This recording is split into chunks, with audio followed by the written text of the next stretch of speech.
முடியாதுன்னா, என்னோட கையில இருக்க மோதிரத்தையே குடுத்தேன் நான். அவங்களுக்கு வந்து படிப்பு முடிச்சுட்டு, இந்த ரேஷன் கடையில ஏதோ ஒரு வேலை கிடைக்கும் அப்படின்னு சொல்லியிருந்தாங்க. ரேஷன் கடையா இந்த தாசில்தார் ஆஃபீஸ் ஏதோ ஒரு ஆஃபீஸில வேலை கிடைக்கும் அப்படின்னு சொல்லியிருந்தாங்க. அதுக்கு நான் ஒரு அமௌண்ட் வந்து ரெடி பண்ணி தரேன். ஒரு 50,000 என்னமோ கேட்டிருந்தாங்க. நான் அவ்வளோலாம் முடியாது அப்படின்ட்டு என்னால முடிஞ்ச ஒரு அமௌண்ட் வந்து தரேன். நான் என்ன சொல்றேன்னா, இந்த அமௌண்ட் கூட தர வேண்டாம். எனக்கு அந்த 1/2 பவுன் மோதிரத்த மட்டும் எனக்கு வந்து திருப்பி குடுத்துருங்க. கொஞ்ச நாளுக்கு அப்புறம்னு சொன்னேன். இதுவரையுமே 10 வருஷத்துக்கு மேல ஆகுது. இதுவரையும் அந்த மோதிரத்தையும் தரல. எதுவுமே பண்ணல. ஆனா, அவங்கள நான் நெறைய டைம் பார்க்குறேன். நெறைய டைமு பேசியிருக்கேன். ஆனா, இப்ப பேசுறதில்ல. இப்போ ஒரு 4 வருஷமா நான் பேசுறதில்ல. அவங்களுக்கு ஒரு கில்ட்டியா ஃபீல் ஆவாதா? இப்போ நம்ம வந்து சரி ஓகே நம்ம அந்த வேலையும் அவங்களுக்கு கிடைக்கல.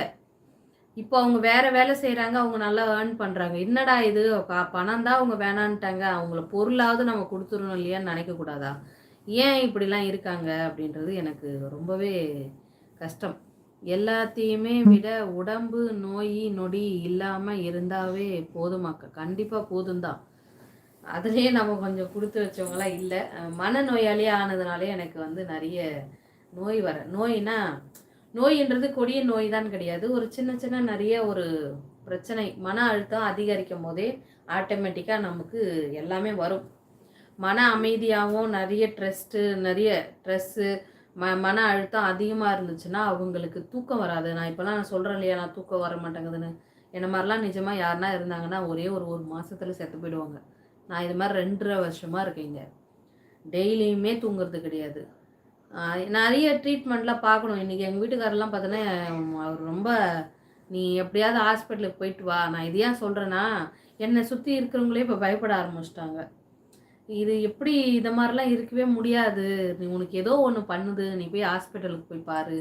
உங்க வீட்ல யாரான்னா கூப்பிடு. நான் பசங்கள கூட நான் பார்த்துக்கிறேன். நீ யாருன்னா கூப்பிட்டு போய் ஹாஸ்பிட்டலுக்கு போயிட்டு வா. அப்படின்னு இன்னைக்கு ஈவ்னிங் நடந்தது நான் சொல்றேன். அப்படிலாம் இருக்கு. இதுக்கு காரணம் என்ன அப்படின்னு என்ன கேட்டீங்கன்னா, நான் பார்த்த நெறைய ஏமாற்றங்கள். ஆமா, பிரகன்யா கொட்டாய் விடுறாங்க. ஆமா, ஆமா. தூக்கம் வந்துருச்சு. நான் பார்த்த நெறைய ஏமாற்றங்களும், துன்பங்களும் தான் எனக்கு நெறைய வந்து அது அப்படியே ஓடிக்கிட்டே இருக்கு. நம்ம அதெல்லாம் நெனைக்கவே கூடாது. என்ன நடந்தாலும் ஓகே. அதெல்லாம் நெனச்சு பார்க்கவே கூடாது. இப்ப என்ன நடக்கிறோம்? நம்ம எப்படி இருக்கோம்? நம்ம எப்பவுமே விட்டு கொடுத்தவன் கெட்டு போவதில்லைன்ற மாரி நம்ம ஏமாத்துதெல்லாம் அதெல்லாம் விட்டுருவோம். இதுக்கப்புறம் நம்ம வந்து எப்படி இருக்கணுமோ, அந்த மாரி இருந்துப்போம்னு நான் நெனைக்கிறேன். ஆனா எனக்கு பிரெயின்ல ஏதோ ஒண்ணு ஓடிக்கிட்டே இருக்கிறதுனால, அது அப்நார்மலா எப்ப பார்த்தாலும் ஓடிக்கிட்டே இருக்கு 24 ஹவர்ஸ். அது எனக்கு டிஸ்டர்ப் நெறைய இருக்கிறதுனால, எனக்கு தூக்கம் கிடையாது. தூக்கத்தினால இந்த வெயிட் பிரச்சனை, அப்புறம் பிசிஓடி ப்ராப்ளம் முன்னாடி இருந்துச்சு. இப்போ ஓகே ஆயிடுச்சு. இந்த மாரி பல ரிலேட்டடான பிரச்சனைகள். அ தூக்கம்ன்றது மிகப்பெரிய ஒரு விஷயம். அத நான் வந்து இழந்துட்டு ரொம்ப கஷ்டப்படுறேன். அது சரி பண்ணிக்கலாம். ஒண்ணும் பிரச்சனை இல்ல. இதுக்கு எல்லாத்துக்குமே வந்து இப்ப எல்லாத்துக்குமே பார்க்கும்போது மணின்றது ஒண்ணு தேவைப்படுது இல்லையா? அதனால நானு அவங்கள கஷ்டப்படுத்த வேண்டாமேன்றதுக்காக நான் அட்ஜஸ்ட் பண்ணி அது நாளடைவில ரொம்ப ஜாஸ்தியாயிடுச்சு. இது நான் எதுக்காக சொல்றேன்னா, சில லேடீஸ் வந்து இப்படி யோசிப்பாங்க.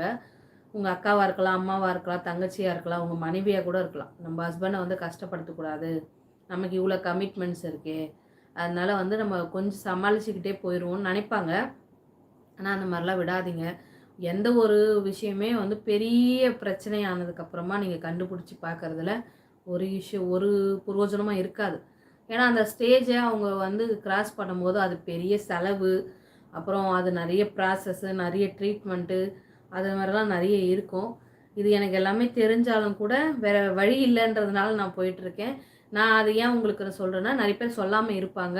என்ன மாரி யாராவது இருப்பாங்க இல்லையா? அவங்களுக்கு என்ன பிரச்சனை? அவங்க ரொம்ப தனியா இருக்காங்க. ரொம்ப ஒரு மாதிரி சோர்வா இருக்காங்க. ஆக்டிவா இல்ல. முன்னாடி மாரி உங்ககிட்ட பேச மாட்றாங்க. வெளியில கூப்பிட்டா வரமாட்றாங்க. இதெல்லாம் இருந்தாலே அவங்களுக்கு மன அழுத்தம் நெறைய இருக்குன்னு அர்த்தம். சில பேர் ரொம்ப ஆங்கரியா கத்துவாங்க, எரிச்சலா பேசுவாங்க, கோவப்படுவாங்க. அப்படி இல்லனா நெறைய சாப்பிடுவாங்க, இல்ல சாப்பிட மாட்டாங்க. இதெல்லாம் வந்து நெறைய டிப்ரஷன்ல இருக்கிறவங்க இருப்பாங்க. பெண்கள கண்டுபிடிக்கிறது ரொம்ப கஷ்டம். அதனால நான் ஒரு பெண்ணா இருக்கிறதுனால இப்படி இருக்கலாம்ன்றத உங்ககிட்ட நான் சொல்றேன். ஒரு பையன் எங்க காலேஜ்ல நல்லா உருட்டி உருட்டி பெஞ்சுல என்னது அடமா ஐயய்யோ! மூக்கு சளியா? C C C. அதுக்கு ஒரு குரல் இருக்கு அக்கா. அப்படியா?